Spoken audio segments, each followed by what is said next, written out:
मन के हारे हार है और मन के जीते जीत, तो इसको अपने जीवन में कैसे अमल किया जाए? मन एव मनुष्याणाम कारणम बंध मोक्षयो। हमारी चीजें नेगेटिव तरफ क्यों पहले अट्रैक्ट होती हैं? मन की आदत हो गई है कि हम शिकायतें करना जो है वो हर जगह पे ढूंढते हैं। अगर कोई आपसे ईर्ष्या करे तो ऐसे में आपका लाइन ऑफ एक्शन क्या होना चाहिए? दुनिया जहान के कंकड़ कौन हटाएगा? जूता अच्छा पहनने की जरूरत है। कभी हम किसी से द्वेष करने लगे, यदि व्यक्ति को ये महसूस हो गया कि मैं द्वेष कर रहा हूँ या कर रही हूँ, तो आधी विजय तो तभी मिल गई। अपनी मनोस्थिति में कौन सी बातों को बैठाना चाहिए कि हारना नहीं है, इसको पूर्ण करना है? संघर्ष के बाद सौभाग्य है। क्या ऐसी चीज करनी चाहिए अपने अंदर कि वो उस काम में इंजॉयमेंट ला सके? उस काम को भगवान का काम मान लें।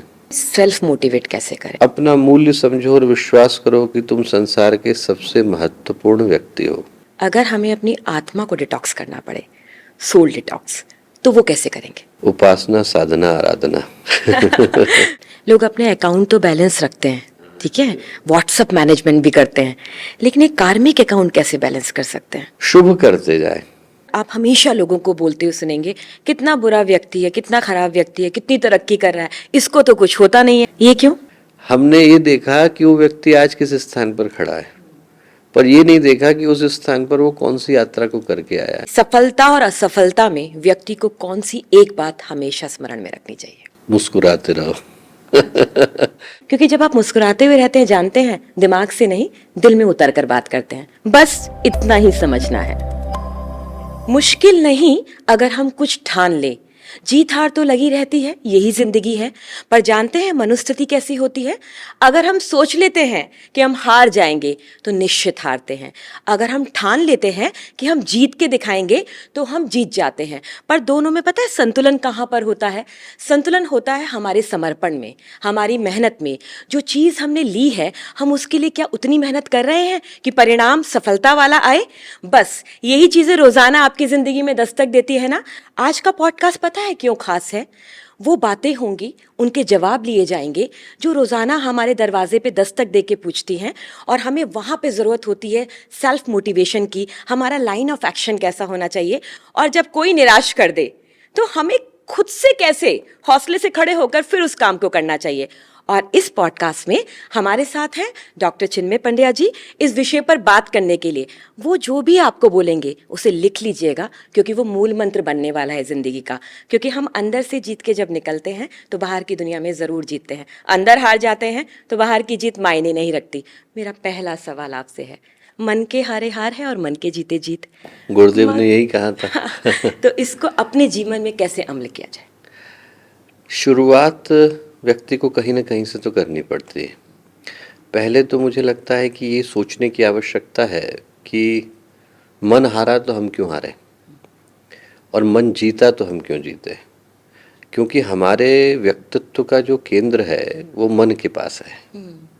जो चाबी है वो मन अपने पास लेकर के बैठा है। और इसीलिए क्या है कि यदि मन हारता है तो अपने आप ऐसा लगता है कि जीवन में कहीं ना कहीं डिफीट हो गई, हार गए हम लोग। और उसको जगाने के लिए भी शुरुआत वहीं से करने की आवश्यकता होती है। आइंस्टाइन ने एक बड़ा प्यारा स्टेटमेंट दिया था कि जिस कॉन्शियसनेस से प्रॉब्लम्स आती हैं उसी कॉन्शियसनेस से सॉल्यूशंस भी आते हैं। राइट। तो यदि मन बंधन का कारण है, हारने का कारण है, तो वो जीत का भी कारण है। हाँ। मन एव मनुष्याणाम कारणम बंध मोक्षयो। उसी मन के बंधने से बंधन है, उसी मन के खुलने से मोक्ष है। और यदि उस मन को हमें संतुलित करना हो, उसको शांत करना हो, उसके अंदर विश्वास को जगाना हो, तो उस विश्वास को जगाने के लिए छोटे छोटे सूत्रों से बात को शुरू करना चाहिए। पहला तो मुझे लगता है कि एक जो समस्या होती है कि मन टूटा क्यों, हारा क्यों, थका क्यों। टूटा इसलिए, हारा इसलिए, थका इसलिए कि हमने अपने आप से एक्सपेक्टेशन जरूरत से ज्यादा कर ली। बिल्कुल सही। वो या तो हमारी अपनी है या किसी और की दी हुई। अब यदि मेरी क्षमता यहाँ की है पर मैं चाहता यहाँ का हूँ, तो ऑब्वियसली जो नहीं मिलेगा वो व्यक्ति को दुख देगा। बिल्कुल। हम लोग बॉम्बे में थे तो एक सज्जन आए, वो इंडस्ट्रियलिस्ट थे, बोले कि भैया इस बार हमें बिजनेस में बहुत लॉस हुआ। तो मैंने कहा कितने का हुआ? तो बोले 1 करोड़ का हुआ। तो मैंने कहा अरे काफ़ी हो गया, अगली बार ईश्वर पूरा करेंगे। तो उनकी पत्नी बोली इनकी बात को आप मत सुनना, बोले 15 करोड़ का फायदा सोच के बैठे थे, 14 करोड़ का फायदा हुआ है। तो मन ऐसा है कि 15 करोड़ के फायदे में यदि 14 करोड़ का फायदा हुआ तो उससे 1 करोड़ का नुकसान नजर आता है। तो पहली बात तो यह है कि मन ने किसको हार मानी और किसको जीत मानी। हमारी चीजें नेगेटिव तरफ क्यों पहले अट्रैक्ट होती हैं? मन की आदत हो गई है कि हम शिकायतें करना जो है वो हर जगह पे ढूंढते हैं। तो मुझे लगता है जब सॉल्यूशन की बात करते हैं तो पहला तो यही है कि व्यक्ति अपने जीवन का एक मूल मंत्र ये बनाए कि हम समस्या का नहीं समाधान का हिस्सा बने। बिल्कुल। गुरुदेव के पास क्या हुआ कि एक बार एक व्यक्ति गए और वो बार बार किसी की शिकायत लेकर के गए। तो जब बार बार लेकर के गए तो गुरुदेव ने उनसे एक बहुत प्यारी बात कही। उन्होंने कहा देख ऐसा है बेटा, बच्चों में और बड़ों में वैसे तो बहुत सारे अंतर हैं, पर एक बड़ा महत्वपूर्ण अंतर है। बोले देख बच्चों के पास दाढ़ी मूछ नहीं, बच्चों के बड़ों के पास है। बच्चों के पास पैसा नहीं है, बड़ों के पास है। बच्चों के पास परिवार नहीं है, बड़ों के पास है। जॉब है, नौकरी है। बोले बच्चों के साथ यदि कोई घटना घटती है तो वो सबसे पहले दौड़ करके अपनी मम्मी के पास जाते हैं कि देखिए ऐसा घट गया, आप कुछ करो। बड़ा आदमी ऐसा करेगा तो अजीब लगेगा। बोले बड़ा बनता है जब वो अपनी समस्याओं को सुलझाना जानता है। सिर्फ यदि हम कंप्लेन कर रहे हैं तो वाइनिंग है, पर यदि हमारे पास सॉल्यूशन है तो हम एडल्ट बन गए। तो जो मूल मंत्र है वो ये कि हमें अपनी जिंदगी में समाधान परक नजरिए को अपनाने की आवश्यकता है। प्रॉब्लम्स तो हैं, ऐसा किसी का जीवन ही नहीं जिसके पास प्रॉब्लम नहीं है। तो पहला तो ये सोचें कि हम लोग किस तरफ खड़े हैं, शिकायतों की तरफ खड़े हैं कि समाधान की तरफ खड़े हैं। अब यदि व्यक्ति अपने जीवन में सिर्फ शिकायतें ही ढूंढ रहा है, मम्मी पापा ने ये नहीं किया, टीचर ने ये नहीं किया, सरकार ने ये किया, भगवान ने ये नहीं किया, तो जिंदगी तो बोझ के नीचे दब गई ना। बिल्कुल। मनहूसियत छा जाएगी, व्यक्ति के जीवन में अच्छा घटेगा क्या। और जैसे विचार हमारे होते हैं वैसा वातावरण हम बनाते हैं। पॉजिटिविटी होगी तो पॉजिटिविटी को आकर्षित करेगी, नेगेटिविटी होगी नेगेटिविटी को करेगी। आज के पॉडकास्ट में मैं आपसे ना बहुत ऐसे सवाल करने के लिए बैठी हूँ जो हर इंसान के मन में है, पर वो बोलना नहीं चाहता क्योंकि उसको लगता है लोग उसे जज करेंगे। जैसे अगर कोई आपसे ईर्ष्या करे तो ऐसे में आपका लाइन ऑफ एक्शन क्या होना चाहिए? पहला तो उससे प्रभावित ना हो, क्योंकि यदि प्रभावित हो गए तो हमने ईर्ष्या को विजय प्राप्त करने का अवसर दे दिया। जीत ही गई वो तो। दूसरा मुझे लगता है कि समझने की कोशिश करें कि उस ईर्ष्या का स्रोत कहाँ से है, आ कहाँ से रहा है, कारण क्या है। और उसके रिस्पॉन्स में ये ध्यान रखें कि न तो हम स्वयं को छोटा समझाने की कोशिश करें। कई बार लोग क्या करते हैं कि दूसरे की जेलसी को जस्टिफाई करने के लिए खुद छोटे होने की कोशिश करते हैं, या फिर उसको छोटा करने की कोशिश करता है। तो मुझे लगता है न विवश होने की आवश्यकता है और न विवश करने की आवश्यकता है। व्यक्ति प्रभावित न हो उससे, और ये सोचे कि यदि हमने प्रभावित होने का अवसर दिया तो जीता कौन? न वो जीता न मैं जीता, ईर्ष्या जीती। जैसा भगवान बुद्ध का घटनाक्रम आता है, वो बैठे थे ध्यान में, एक आसुरी शक्ति थी जिसका नाम आता है मारा, और मारा ने उनके मन को विचलित करने के लिए बहुत प्रहार किए, क्रोध लाए, आवेश लाए, आवेग लाए, कुछ नहीं आया। भगवान बुद्ध जब उठे तो उठ करके मारा से बोले, मारा तू भी जीता और मैं भी जीता। बोले आप जीते हो तो समझ में आया, मैं कैसे जीता? बोले देख तूने प्रहार करने में संकोच नहीं किया तो जीता, मैंने उत्तर नहीं दिया, मैं जीता। तो ईर्ष्या का प्रहार आता है, उसका उत्तर न देना भी उतनी ही बड़ी तपस्या है। विरोध करने वालों के विरुद्ध मेरा अविरुद्ध मौन ही मेरी तपस्या है, स्वामी विवेकानंद ने कहा था। और वो कहने के पीछे का कारण बड़ा स्पष्ट है। विरोध करने वालों को रोका नहीं जा सकता, ईर्ष्या करने वालों को थामा नहीं जा सकता, इसलिए क्योंकि कई बार उनको पूरा परिदृश्य स्पष्ट ही नहीं होता है। बिल्कुल सही। एक पक्ष पे बैठकर हम सोचने लगते हैं। और ईर्ष्या कई बार व्यक्ति किसी व्यक्ति के विषय में आधा जान के ही करता है, पूरा जाने तो ईर्ष्या करेगा ही क्यों। बिल्कुल। तो आधा जान करके जब ईर्ष्या करी तो उसकी ईर्ष्या को उसी पे ही छोड़ देना ठीक है। अच्छा, मतलब आपने वो मंत्र दे दिया कि नजरअंदाज करें और अपना अपना जो भी आपका काम है वो आप करें। युवाओं में ज्यादा है, क्योंकि मैं ये एक प्रश्न मैं इसलिए कर रही हूँ कि जब कॉर्पोरेट की लाइफ है, ऑफिस में लोग जाते हैं, तो ये चीजें उनके अंदर होती हैं, लेकिन इस बात को ना वो एडमिन में कह सकते हैं ना एचआर में, क्योंकि उनको ऐसा लगता है कि बोलेंगे तो कहीं ऐसा ना हो कि हमें उस चीज का कुछ और प्राप्त हो। और अब तो परिदृश्य बदल ही गया है। हाँ। पहले इंटरनेट कहाँ था, अब तो व्यक्ति को यदि अपनी ईर्ष्या प्रदर्शित करनी है तो करने के लिए उसको दूसरे व्यक्ति से मिलने की भी जरूरत नहीं है। पहले तो ये था कि मुलाकात होती थी, दूसरे के चेहरे को, दूसरे के भावों को देखकर समझकर आप जानते थे कि इसको मेरे प्रति ईर्ष्या है।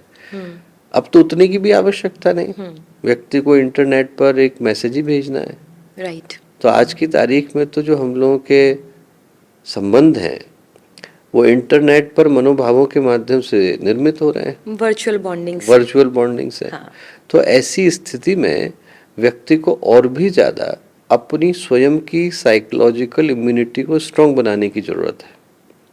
दुनिया जहान के कंकड़ कौन हटाएगा, जूता अच्छा पहनने की जरूरत है, मन को मजबूत करने की जरूरत है, क्योंकि ईर्ष्या कहीं से भी आ सकती है, नकारात्मकता कहीं से भी आ सकती है और कभी भी आ सकती है, हमसे बिना पूछे आ सकती है, हमारे बिना किए आ सकती है। हाँ, अगर मैं इस प्रश्न को यहाँ से यहाँ लेकर आऊँ और ठीक उल्टा कर दूँ, मान लीजिए कभी हम किसी से द्वेष करने लगे और हमें ऐसा लगे कि ये तो नेचुरल है, लेकिन हो सकता है वो थोड़ा सा अहंकार हो, तो ऐसे में हमें अपने पे क्या काम करना चाहिए, मतलब हमें अपने दृष्टिकोण पे क्या काम करना चाहिए?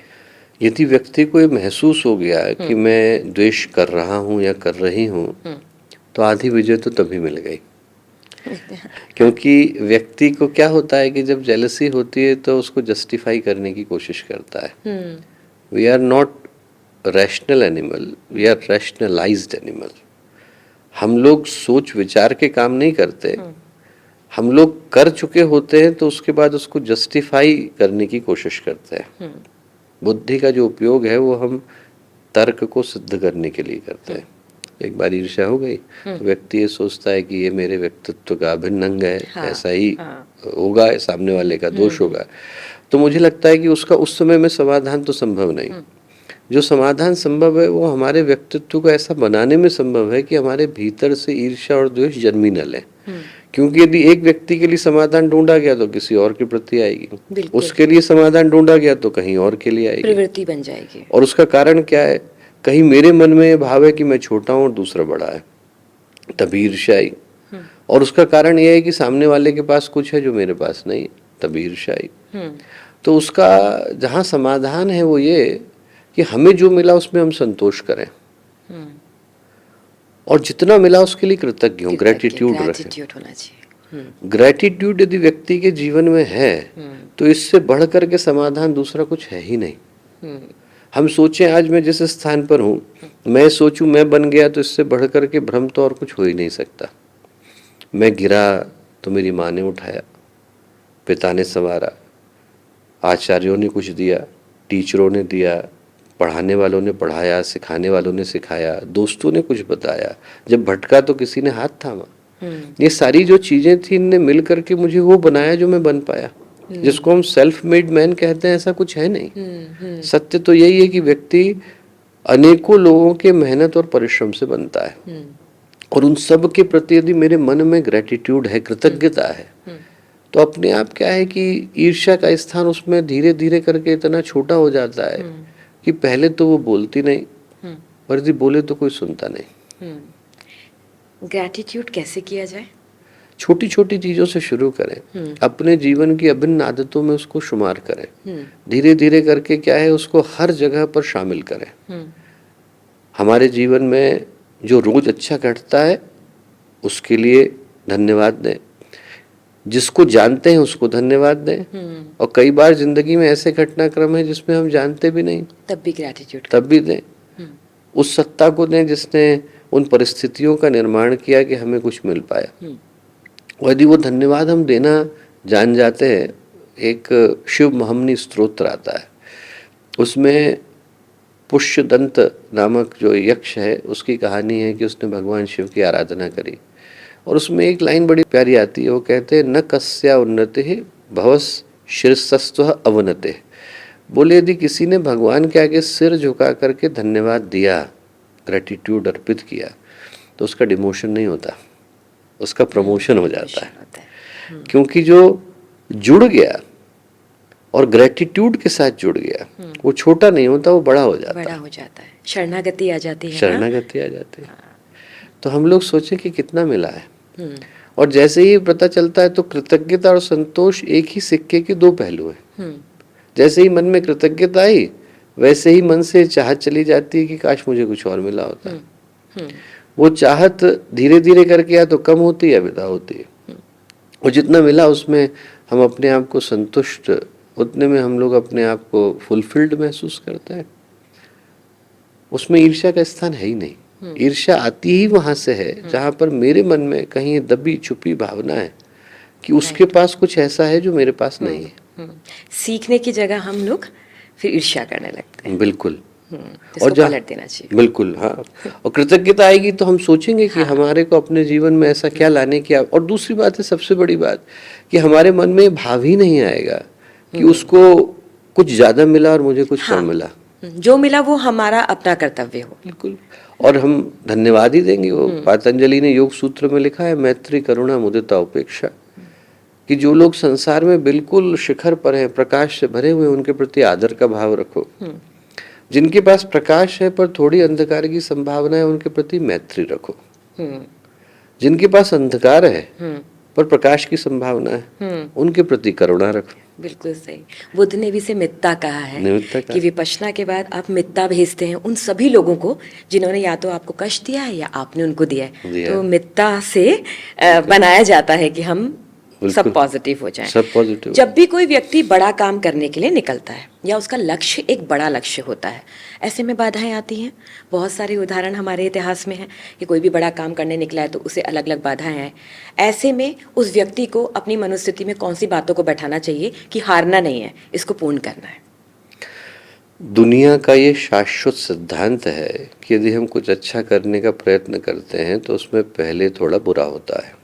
सूरज निकलेगा उससे पहले रात आएगी। बच्चे का जन्म होगा, माँ को कष्ट होएगा। पौधा जो है तभी निकलेगा जब बीज के अंदर से अंकुर फूटेगा। संघर्ष के बाद सौभाग्य है।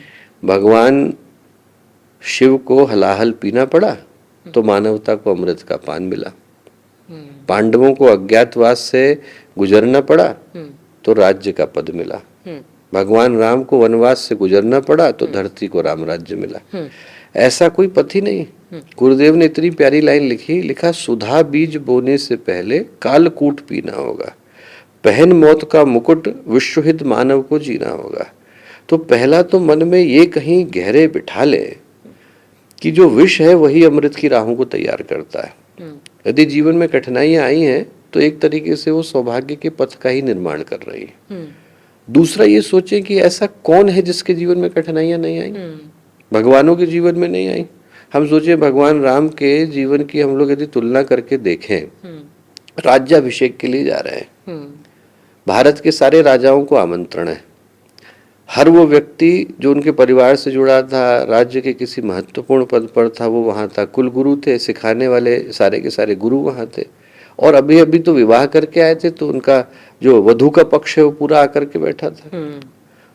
राज्याभिषेक के लिए जा रहे हैं और वनवास की आज्ञा हुई। और जितने गर्व और गौरव के साथ राज्याभिषेक के लिए चढ़े, उतने ही शांति के साथ स्मित को लेकर के वो वनवास के लिए गए। भगवान के जीवन में परीक्षा नहीं थी।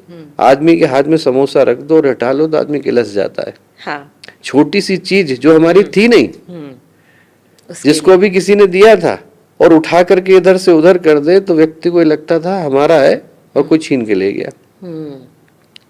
और उनका तो राज्य था, हर दृष्टि से वो उसके उत्तराधिकारी थे। बिल्कुल। उसके बावजूद वनवास मिला, उनने उसी गर्व और स्वाभिमान के साथ स्वीकार किया।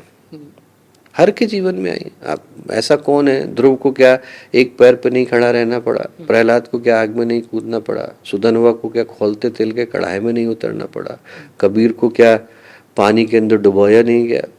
इनसे ज्यादा बड़ी परीक्षाएं किसकी हुई होंगी। सत्यवादी हरिश्चंद्र की हम बात करते हैं, यदि हमारे जीवन में वही परिस्थितियां आए तो व्यक्ति के लिए संभालना मुश्किल हो जाएगा। तो पहला तो ये सोचें कि जो कष्ट है वो सौभाग्य की राहों को प्रशस्त कर रहा है। दूसरा ये सोचे कि ऐसा कोई व्यक्ति ही नहीं जिसके जीवन में कठिनाइयां ना आई हो। बिल्कुल। तो कहीं ऐसा तो नहीं कि हम कठिनाइयों को जितनी है उससे ज्यादा करके आंक रहे हैं। ऐसा तो नहीं कि हम उनको और ज्यादा मूल्य दे रहे हैं उससे ज्यादा जितना उनका मूल्य है। बिल्कुल। जब तक हम उन्हें करते नहीं हैं तब तक हम समझते ही नहीं है कि इसका समाधान भी था, पहले उसे बड़ा बनाते रहते हैं। और तीसरा, यदि असफलता आती है तो गुरुदेव ने इतना प्यारा वाक्य दिया, असफलता केवल यह सिद्ध करती है कि सफलता का प्रयास पूरे मन से नहीं किया गया। हाँ। इसका मतलब है कि अभी हमें और मन लगाने की आवश्यकता है। जो बात आप पहले बोले, मन लगाने की आवश्यकता है।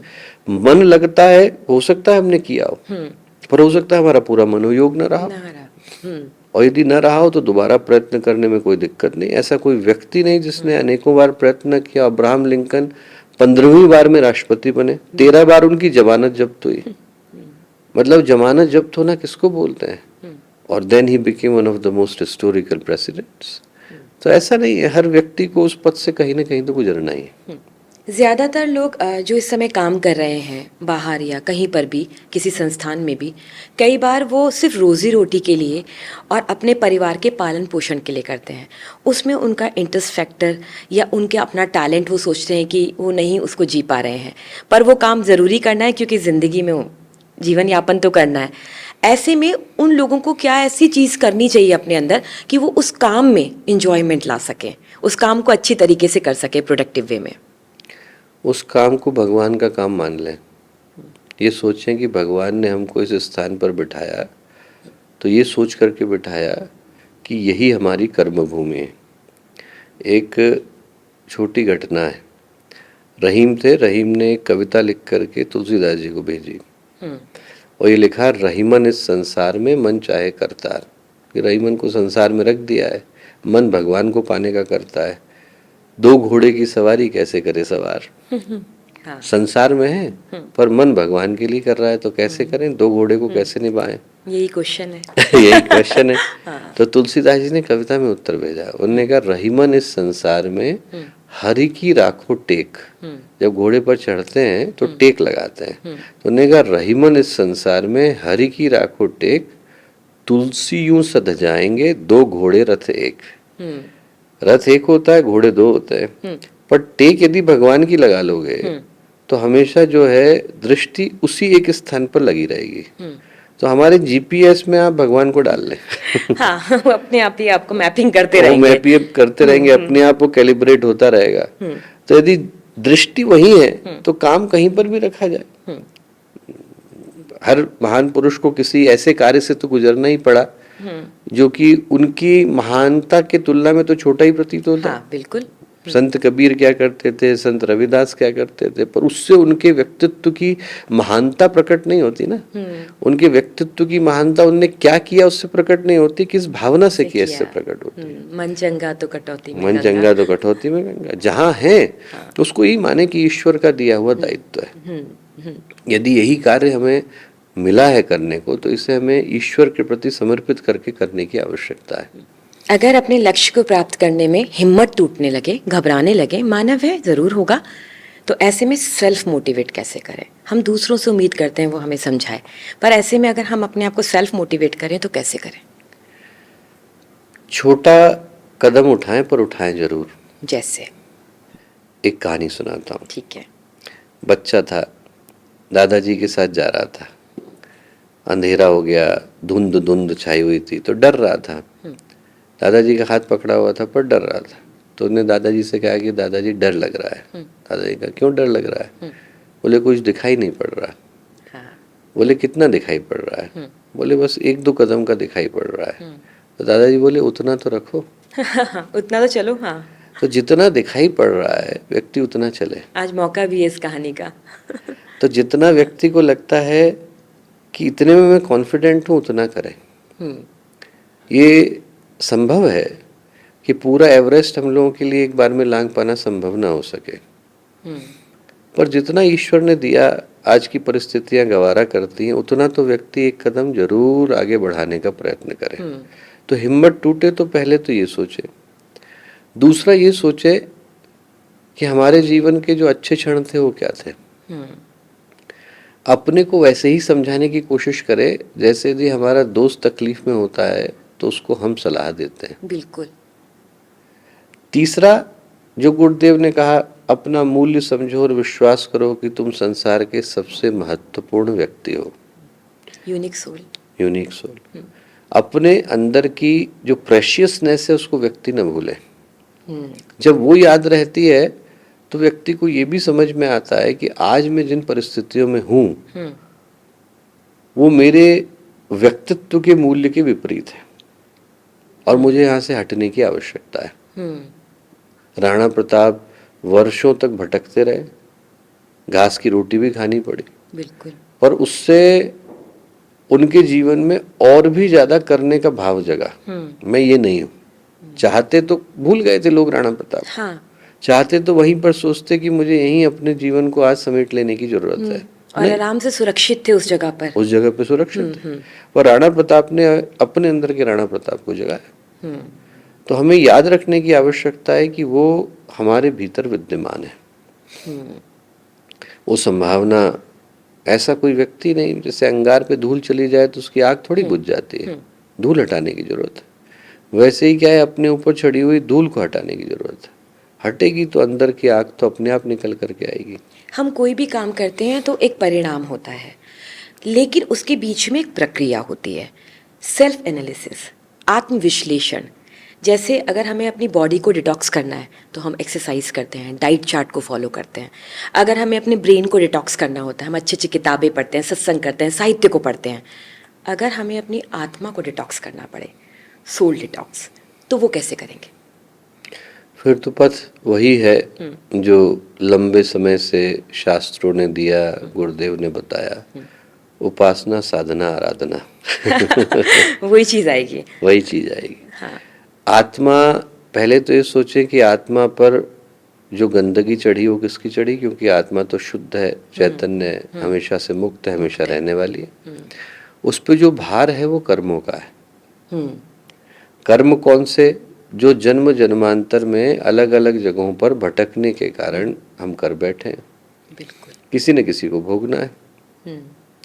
भोगना है तो उन कर्मों को भोगने के लिए या तो ये व्यवस्था है कि उनको भोगा जाए, तो या तो भोग से भोगे या योग से भोगे।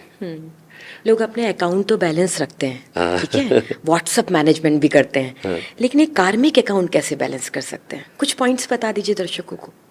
शुभ करते जाए, मंगल सोचते जाए, मंगल सोचते जाए, जो हमसे अच्छा हो, जहाँ जितनी कैपेसिटी में हो, अच्छा करते जाए। क्योंकि क्या है, बुरा अकाउंट भी किसी की दृष्टि में नहीं है और अच्छा अकाउंट भी किसी की दृष्टि में नहीं है। कब अच्छा आपके जीवन में होने वाला है आप नहीं जानते, कब बुरा होने वाला है आप नहीं जानते, पर जो अभी कर रहे हैं वो तो जानते हैं। जो अभी कर रहे हैं वो अच्छा करें और इस विश्वास के साथ करें कि इसका परिणाम शुभ ही आएगा।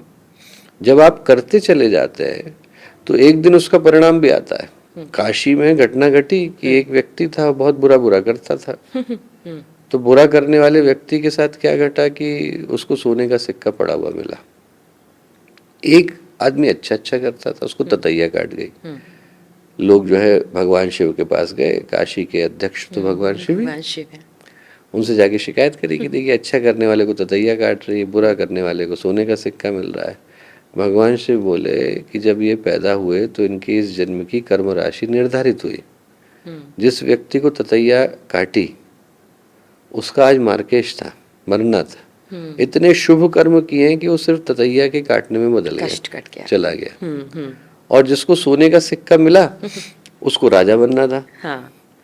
तो बोले उसने इतने बुरे कर्म किए कि उसे सिर्फ सोने का सिक्का ही मिलेगा। दोनों में से कोई उनके अकाउंट को जानता नहीं था। सिर्फ देख रहे थे, दृश्य देख रहे थे, दृश्य देख रहे थे। बुरा करने वाला भी बिना जाने बुरा किए चला जा रहा है, अच्छा करने वाला भी बिना जाने अच्छा किए जा रहा है। लेकिन लोग ये भूल जाते हैं बही खाता वहां पे लिखा जा रहा है। बिल्कुल। और किसका परिणाम जल्दी आता है? लोग कहते हैं कर्म का परिणाम जल्दी नहीं आता है। आप अपने बच्चों को पढ़ने के लिए भेजते हैं तो एक दिन में प्रोफेसर थोड़ी बन जाता है। कोई व्यक्ति एक सिगरेट पिए तो कैंसर थोड़ी हो जाता है। हाँ। 20 साल पिए और रोज 20 सिगरेट पिए।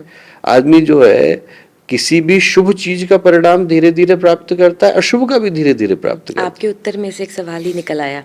अक्सर आप हमेशा लोगों को बोलते हुए सुनेंगे, कितना बुरा व्यक्ति है, कितना खराब व्यक्ति है, कितनी तरक्की कर रहा है, इसको तो कुछ होता नहीं है। ये क्रिपिंग होती है हर जगह किसी ना किसी कोने पर, और देखना ये व्यक्ति कितना अच्छा कर रहा है, संघर्ष कर रहा है। ये क्यों?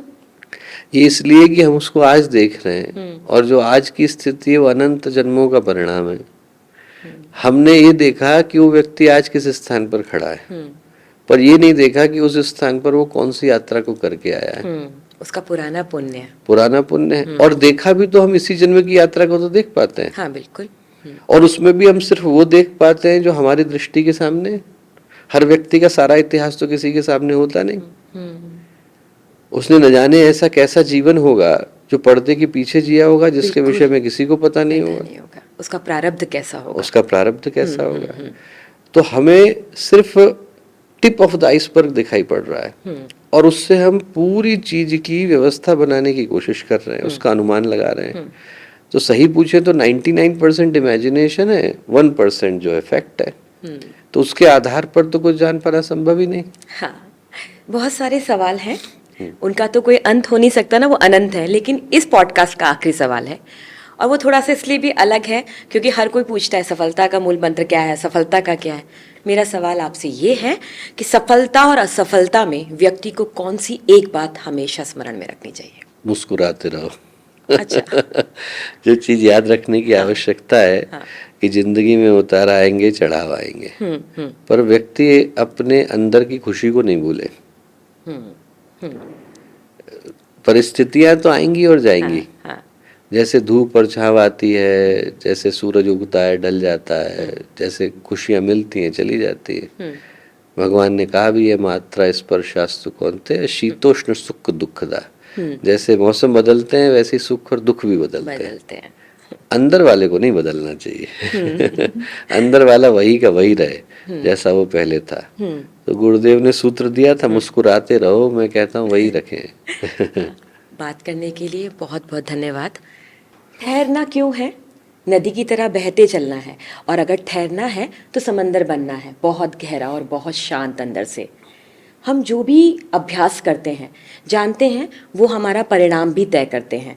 तो जीवन में जो कुछ भी मिल रहा है उसमें बाहर की यात्रा के साथ अंदर की यात्रा करें। ये सब मैं आपको क्यों बता रही हूँ? आज के पॉडकास्ट का जो परिणाम निकल कर आया वो यही है, मुस्कुराते हुए रहना है। क्योंकि जब आप मुस्कुराते हुए रहते हैं, जानते हैं दिमाग से नहीं दिल में उतर कर बात करते हैं। बस इतना ही समझना है। हमारे YouTube चैनल शांति कुंज वीडियो गायत्री परिवार को सब्सक्राइब करें एवं बेल आइकन जरूर दबाएं ताकि गायत्री परिवार की विभिन्न गतिविधियों की जानकारी आपको मिलती रहे।